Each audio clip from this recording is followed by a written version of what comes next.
Welcome to Project Management, the Power Hour. I have packed this full of material, so hopefully you'll pick up some really interesting things from today's session.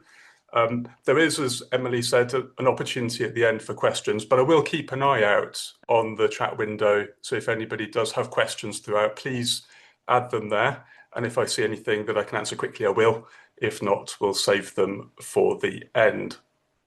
I've been running projects for over 30 years now, and my career originally started in IT, but I've since moved into lots of different areas, and I've got some photos in a second just to showcase one or two projects that I've been involved in. Won't bore you by reading through the list of certifications that you can see on screen there, but suffice to say, project management is my world. I don't only deliver training courses, I actively participate and oversee, help, advise, and also run projects in lots of different sectors. I always think that's important for teaching a topic like this. I have to practice what I preach. And I bring that into my training sessions to help people with practical advice for using project management, which is a big topic, as you will discover.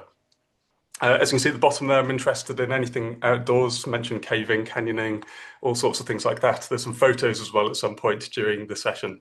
A couple of photos then to show you some of the projects that I've been involved in recent years. This one was for a pharmaceutical organization where we used agile project management techniques to update their business processes around the production facility. And that was an 18-month project for an organization north of London.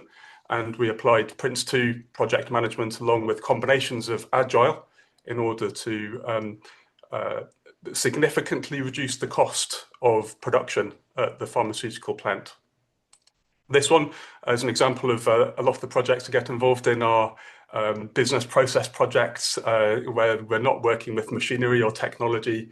I'm looking at things like HR processes, procurement processes, IT processes, and looking for opportunities to consolidate, automate, refine, optimize the processes. Probably the most interesting and slightly crazy project that I've been involved in was one just before COVID, which was to upgrade a dairy on a farm in Devon.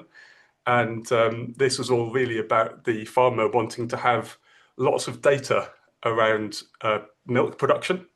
And while he had lots of intrinsic knowledge about farming, he had no IT knowledge. So that was one of the reasons why I was heavily involved in that project. But it was a really good, fun one. And I learned a lot about dairy farming, which wasn't obviously my previous background. More commonly, I get involved with IT projects, be it delivery of business applications, finance, HR, CRM, student systems at universities, IT data center consolidations, cloud moves, etc., etc. I also get involved with projects that implement project management, the most recent example of which was at a local authority just west of London, where we implemented a methodology called Agile PM, which this picture represents. It's an agile project management methodology. So onto a little bit of background behind project management. Really, we contrast this idea of RTO versus CTO, running the organization, referring to the day-to-day. This is what we do to follow existing business processes, using existing software solutions, using existing equipment that we have already deployed. And it's a known entity. It's something we do day in, day out. Project management is all about changing the organization, the futures, responding to an organization's vision and strategy. It's what takes us from A to B and moves our organization forward. So by definition, what is a project? A project is defined as a temporary endeavor undertaken to create a unique product, service, or a result. This definition, as you can see at the bottom there, is taken from PMBOK. One thing to recognize is there are lots of different project methods in existence, and I work with them all the ones that I know of anyway, PMBOK, Prince2, Agile PM, and others that I'll refer to later on. And one of the things we often try to do in training is to cut through some of the language differences between these methods to give people a solid, robust foundation to run their projects. Projects we therefore contrast with business as usual in that they instigate change. They're all about the future. They're temporary. They have a defined start and a defined end. They're bringing people from cross-functional teams. In other words, people from different parts of the organization. So there's often a real challenge when we set up a project that we're breaking existing organizational structures and throwing people that aren't used to working together into a team and expecting them to be productive. Every project is unique in some way. Even if we've run hundreds of similar projects in the past, there's always something that's unique about a project. And that uniqueness brings a level of uncertainty. And uncertainty, according to Gartner in their report last year, and when we talk about uncertainty, we tend to be thinking about risk. Uncertainty was one of the primary causes of project failure.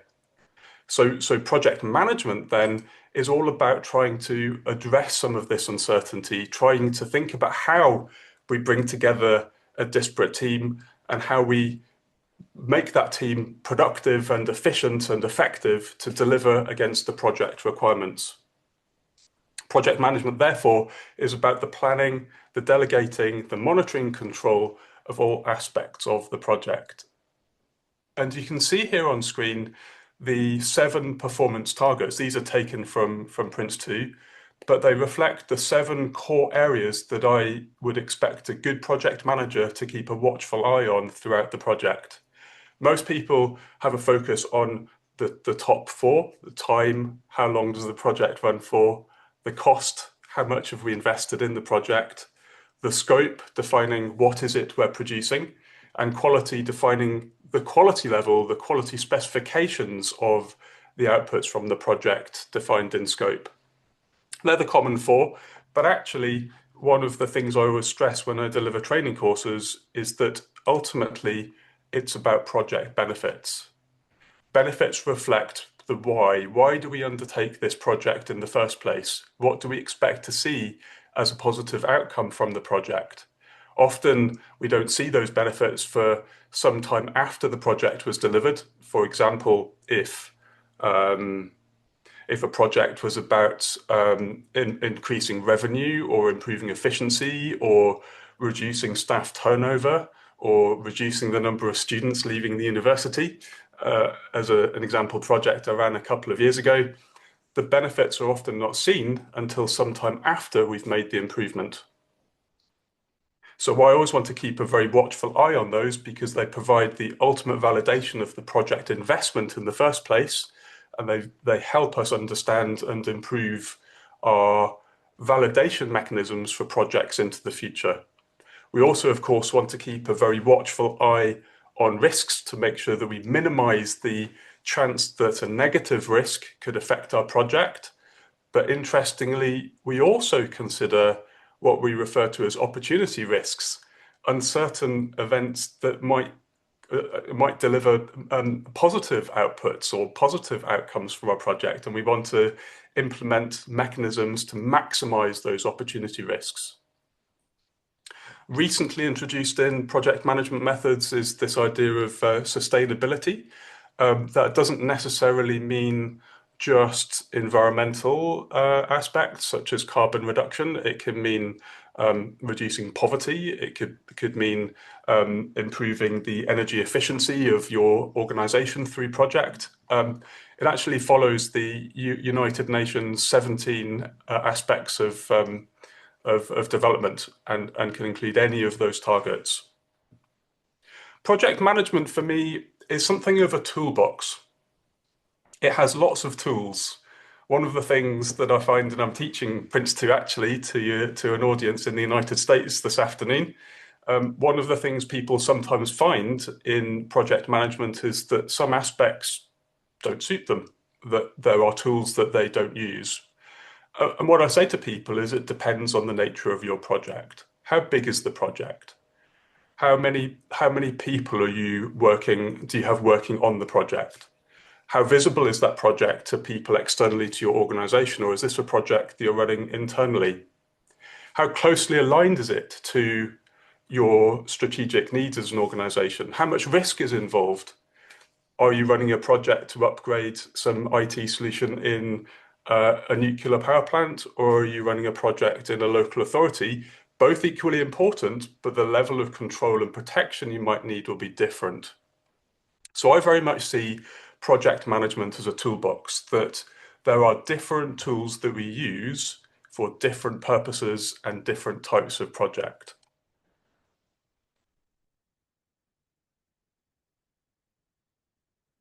And those key tools are making sure that we set up and manage an appropriate business case that validates the why behind the project in the first place. Why do we need a project?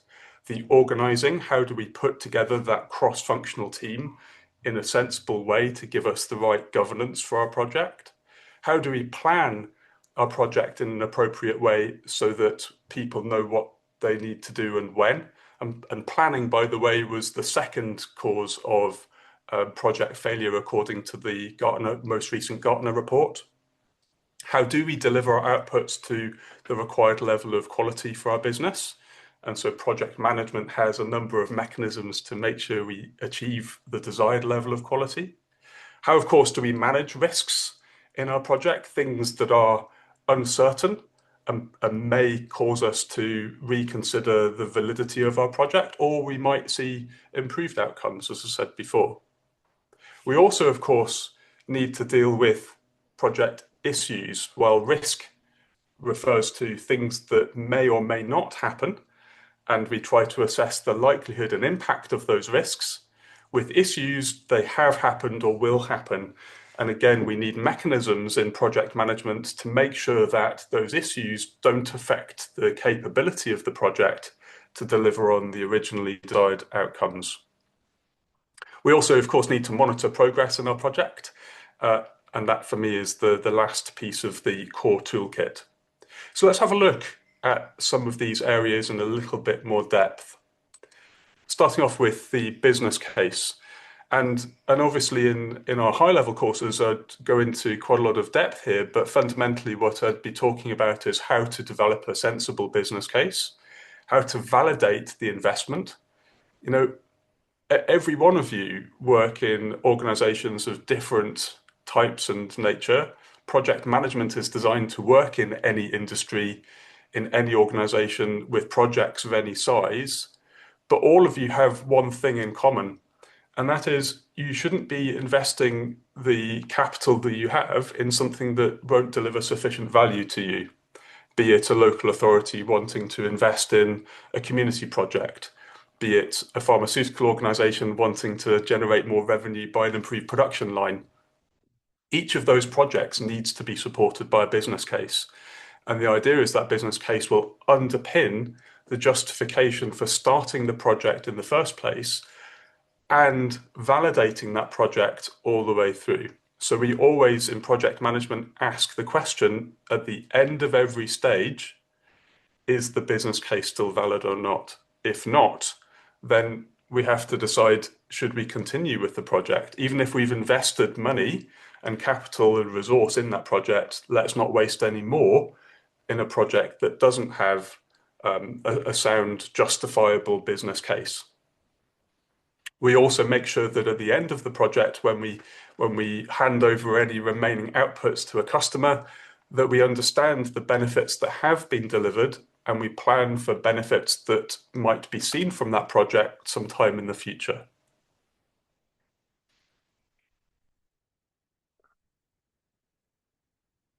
For example, a good example of that actually is a project that I ran for a university in London. I mentioned earlier a few years ago, and that university had an issue where roughly 10%, 10, 11% of their students were leaving every single academic year, and the university were losing money. And so I was asked to run a project to fix that issue and to half the attrition rate, so half the number of students that were leaving. What I did was implemented a CRM solution, a customer relationship management solution, and it included some AI. And what it did was understood lots of aspects of student behavior and it would produce a score, a retention score. And we found that it was incredibly accurate. It was able to forecast roughly 90% of students who were going to leave before they told us about it. And having improved the algorithms to the point that we were good at predicting the students that were likely to leave, we then started building an early intervention mechanisms to work with those students to understand the issues they were having, to fix those problems, and to keep them at the university. That system went live a couple of years ago, and I was told just a few months ago that they had halved the attrition. But of course, the only way to measure that is at the end of the academic year, sometime after the project was closed. But that solution cost £2.5 million. If they didn't check and validate that the benefits were achieved, even though the project is long gone, then future projects might be built upon unsound assumptions as well. So validating the benefits, even if they're a year, 2 years, sometimes 5, 6, 7 years into the future, is a really important aspect of project management.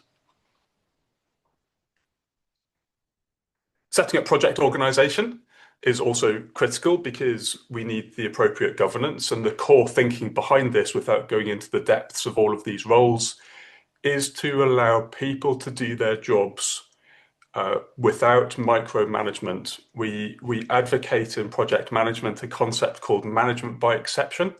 And the idea of management by exception is that we delegate responsibility to complete tasks and work to the people below us, but with a level of tolerance. And fundamentally, the project manager is at the heart of project management, overseeing the work of the project. And we want that project manager to be able to make active decisions on a daily basis that can affect, to a degree, the direction of the project without having to escalate everything to a senior manager. So this structure represents the typical project structure that I see in most organizations. But one thing to highlight to you again, it's not just the toolkit, but within this toolkit, there's a lot of flexibility. One of the things I always try and advocate to people is that tailoring the method to suit the organization and the project is vital. Small projects might only have 2 or 3 people, so we can't have individuals allocated to each of these roles. We have to be flexible. We also, and I don't know whether any of you have come across Agile before, but Agile itself introduces a couple of additional roles. It's out of scope today really to go into the depths of this, but suffice to say, one of the more modern approaches, I suppose, to project management is this idea of Agile. And it's built upon the idea that we have very frequent feedback loops. So within Agile, the most common Agile technique is something called Scrum. We set out a plan really for a period of time known as a sprint, and that sprint would last anything from 1 to 4 weeks, typically 2. And we set out the expectations of our team during that 2-week period. And at the end of that period, we review what they delivered and we replan for the next 2 weeks. So Agile is all about breaking work down into smaller pieces of work than we did traditionally. I found that it doesn't suit every single type of project. I found it doesn't work very well, for example, in construction, but it's very good for IT projects. It's very good for business process projects, can be good for production line projects, and is becoming increasingly heavily used. So we have at Yellowday a separate, specific introduction to Agile Essentials training course that covers Agile. Project planning is all about control and information and making sure that we understand who produces what and when. And it's down really to the project manager working with any people involved in delivery to create a robust plan. And in project management, we have a series of techniques that help us to produce a plan. If we have a large project, and I think the largest one I've run so far is about 20, I think it's £27 million I had. So relatively small compared to some that I've spoken to in training courses, but huge compared to others, of course. And, it can be quite a hard thing to sit down as an individual at the beginning of the project and think, how on earth do I plan all of these people, 150 people that are involved in the delivery of this project, with all of these outputs that need to happen? I need to understand how they all fit together. How do we do that? So we have in Prince2 and in the other methods, PMI, we have mechanisms for helping us with planning, a structured approach to planning. And part of that technique involves us creating something called a product breakdown structure. And the idea of a product breakdown structure is to break down big pieces of work into smaller pieces of work in order that we can better plan. The smaller the pieces of work, the more accurate our planning, and the more discrete the pieces of work we can give to our teams. So a first step to planning is usually to try to create something called the product breakdown structure. And this is a really simple example that I created for a conference project where the high level outputs where we need a venue, attendees, speakers, and so on. And then each of those are broken down into sub-components. What that then helps us to do is to create what you probably have come across before, something called the Gantt chart. And the idea then is the Gantt chart takes those broken down pieces of work and puts them into a structured order so we know what needs to come first, what's linked to what work can be completed in parallel, what dependencies there are between the work streams. Helps us to understand our scheduling, our resource usage. Have I stressed a particular team by piling a lot of work onto them? And what's nice about Gantt charts is I can see that visually. We can then move some of that work around, which we call resource leveling, to even the resource usage and ease the burden on people in the teams. What a lot of people don't realize is that to create a Gantt chart, there's quite a lot of work that has to happen before that point.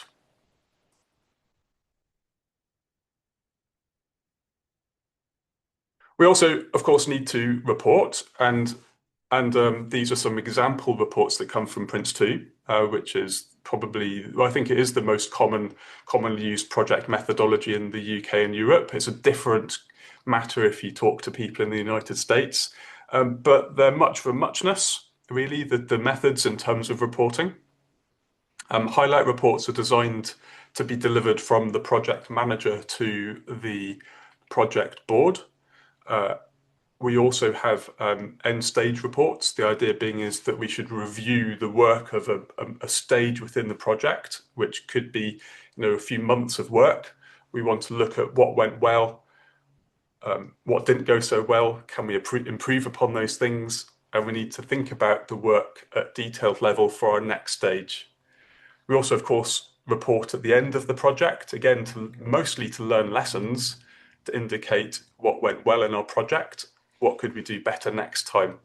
So we try to build in to project management quite a lot of intrinsic continual improvement because we always want to do better into the future. We also might have exception reports to deal with issues in our project that go beyond our tolerance. One thing to say is these reports that we talk about in project management don't have to be formal. People think that, well, if we've got all of these reports, it's very burdensome to create these reports. Well, that might be necessary. You might have a big project that you need a lot of control that might be high risk. We might need this form of reporting. Other projects may not. We can deliver these verbally. We can deliver these using an email. So the level of formality really depends upon you, your organization, and the nature of the projects you're running. I often try to simplify them by using RAG reports, using color codes, red, amber, green, to illustrate, is this project on track? Is it not on track? Or is it red? And increasingly, I'm also seeing that organizations want to use dashboards rather than creating reports, which are really a snapshot in time and are only accurate for that point in time. What I'm finding organizations are increasingly wanting to do is create visual login dashboards. And I've helped a number of organizations create these. And they're brilliant as long as project managers keep the data up to date, because then we can log into that dashboard and see exactly what's going on in our projects. Commonly in Agile, we use something called the task board. If you've ever heard of something called Kanban, this is where this theory comes from. And the idea is to make the work of the team very visual and open. So if you have, all of you probably these days will have products like Microsoft Teams, and within Teams there's a simple planner tool which essentially enables this to happen. And you create what we call buckets. A user story is just a requirement. We have our tasks that get formed from that user story. And then the idea is we move the work across the columns as we work on them through our project.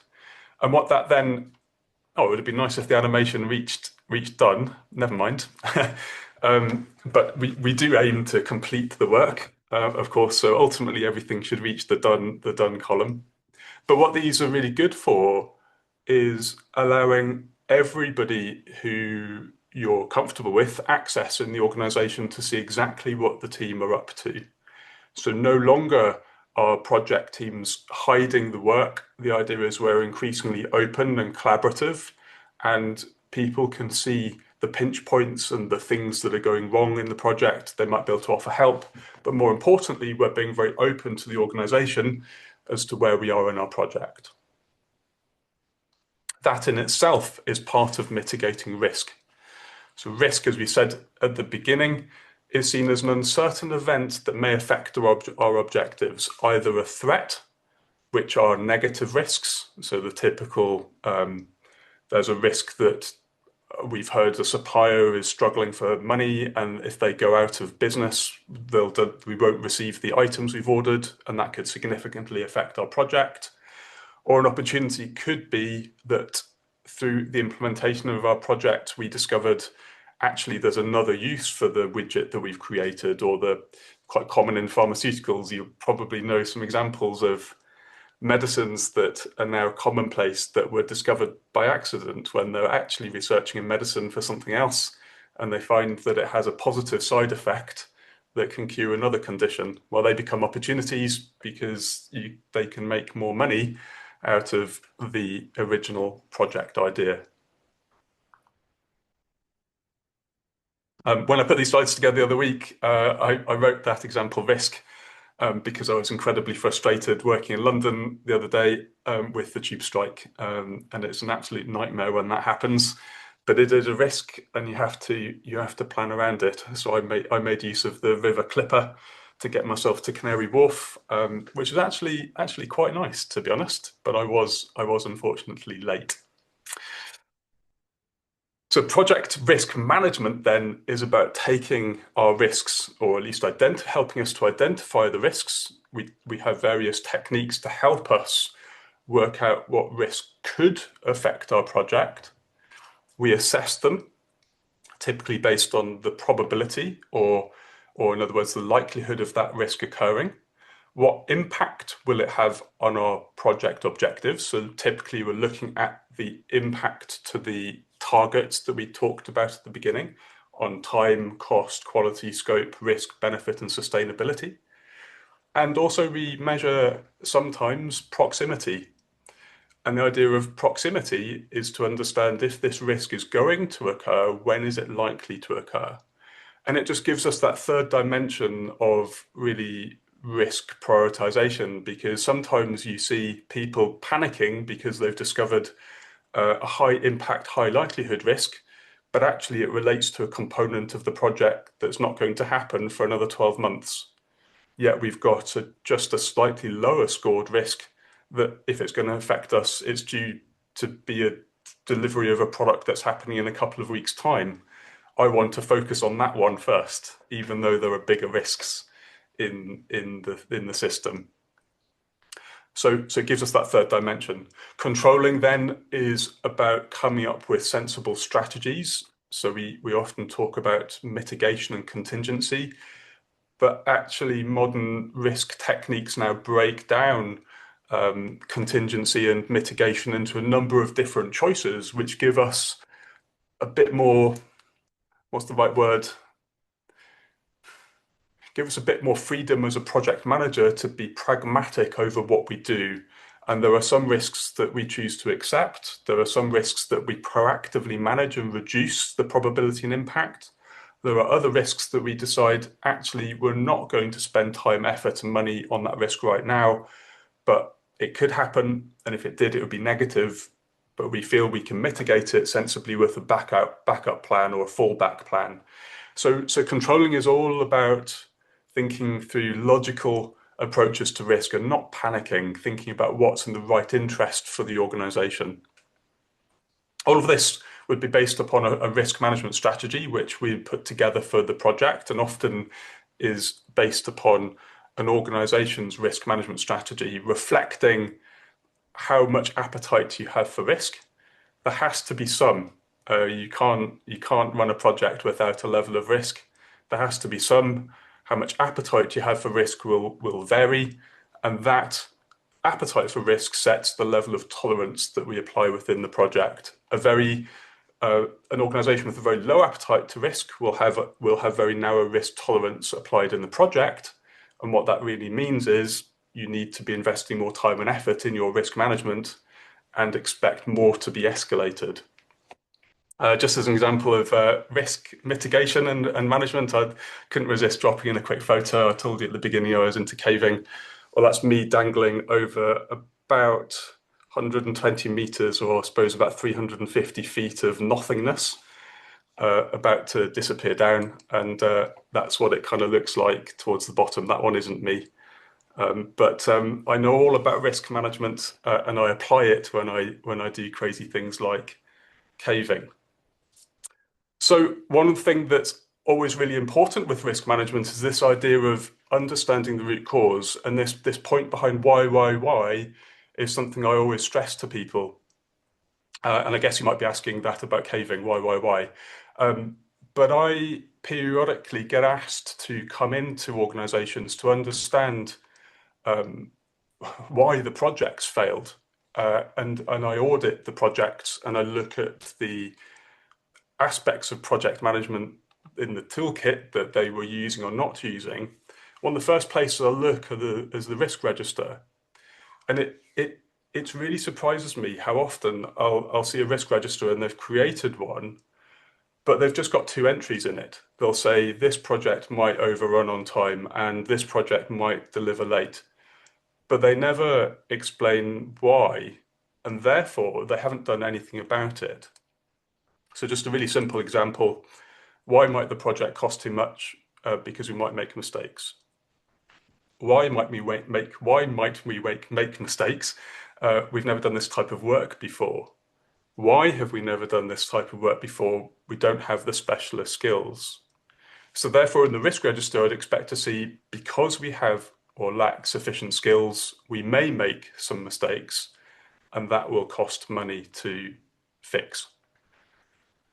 With that risk, I can do something about it. Sending people on training courses to give them specialist skills is a good idea, right? Maybe bringing in somebody from an agency to give us some additional skills. Maybe expecting that because we haven't got skills in a new piece of technology, that project is going to take a bit longer. And we need to either plan for that or recognize that the additional time invalidates our business case. So often, just the way people record the risks in the risk register is at the heart of achieving project success. And actually, the example that I referred to recently, where I went into an organization and saw those two classic risks, I uncovered about 35 different risks that were reasons why that project was running late or was going to cost too much, that they should have identified in their risk register. And at that point, I suspect they would have had a successful project. So risks are measured typically using impact and likelihood. And the reason for just showing you this tool is I think it's quite good to appreciate how that tolerance mechanism can work. And often it's based on the score. So I would expect, and this is just an example, we would tailor this for each project or organization. But I would expect anything in the green area to be managed by the project manager, and hopefully they can manage and mitigate those risks using the resources they have. Anything in the amber area, I'd be expecting the project manager to escalate to the project sponsor. And anything in the red area are so significant, could be organizational damage or reputation, or maybe significant loss in terms of monetary value. These red ones need to be escalated to the top level, to a board of directors or some whatever layer in the corporate environment would handle that type of risk.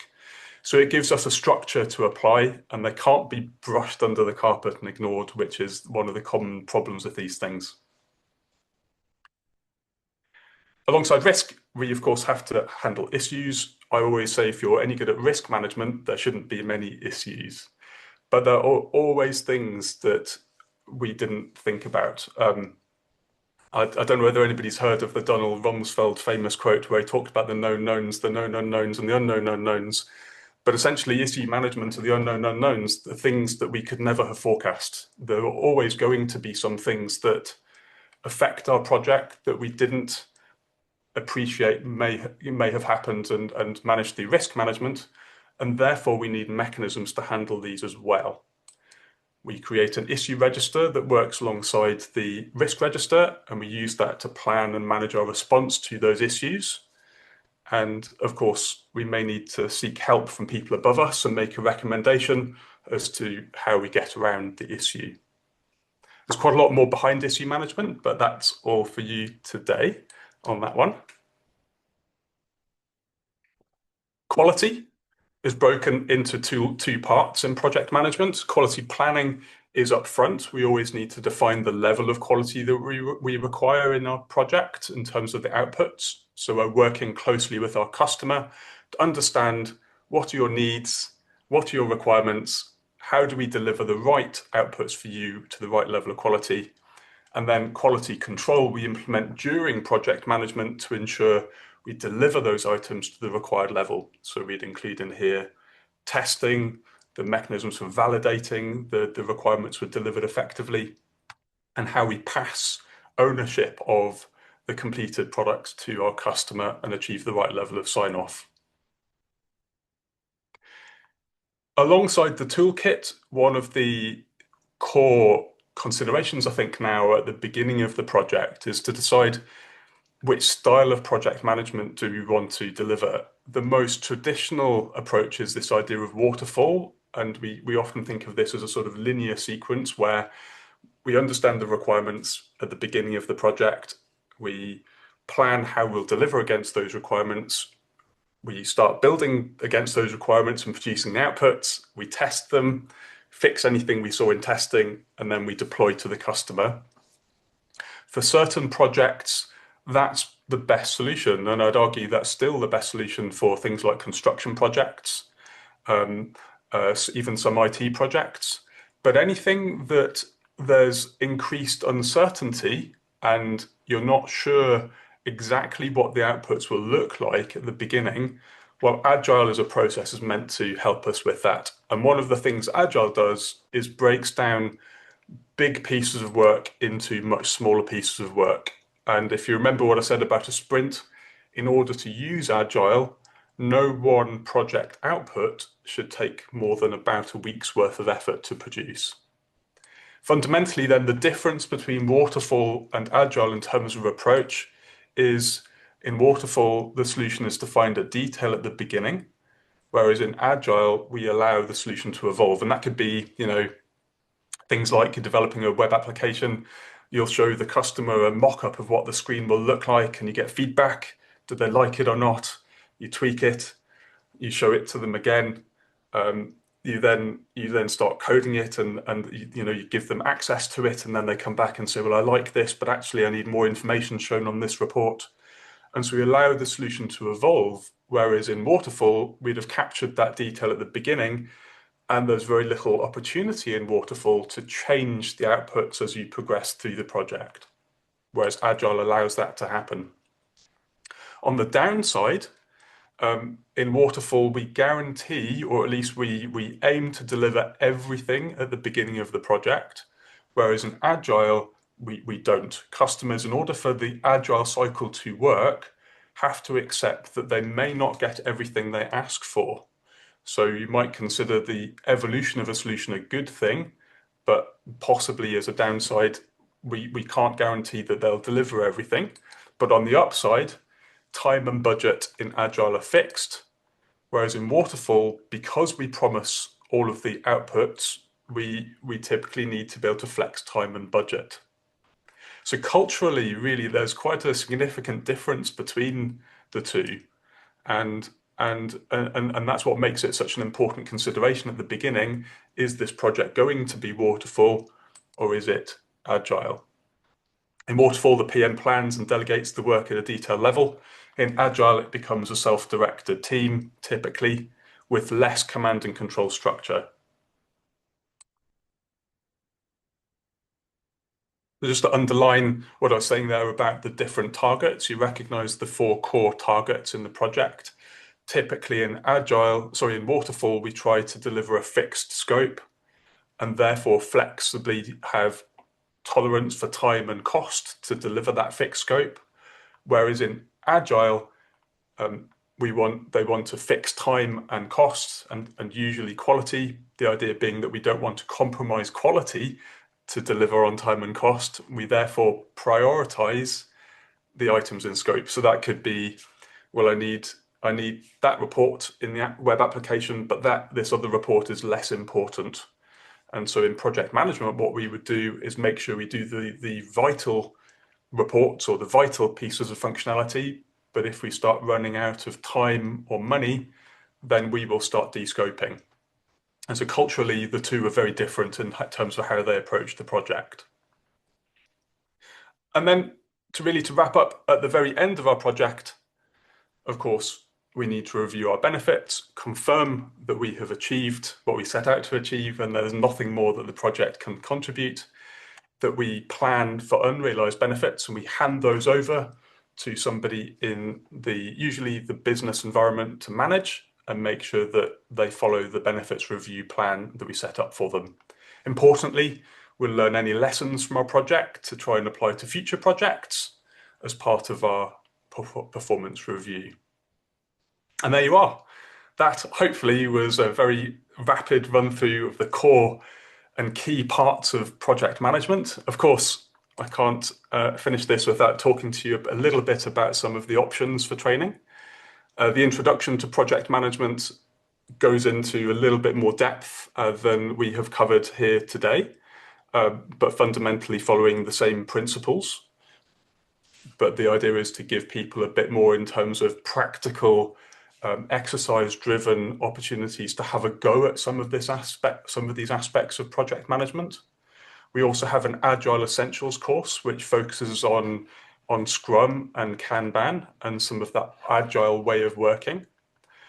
If you're interested in something more accredited, in other words, something that has a certification, then Prince2 Foundation as a 3-day course is a good option. Prince2 is the most recognized methodology in the United Kingdom. It's also supported by a more detailed practitioner level certification, which is a 2-day course, and I'm afraid a much more difficult exam. And then, of course, you can see Prince2 Agile, which refers to applying agile techniques within the Prince2 methodology. There are others that I'm sure Emily will talk about, but for now, are there any questions?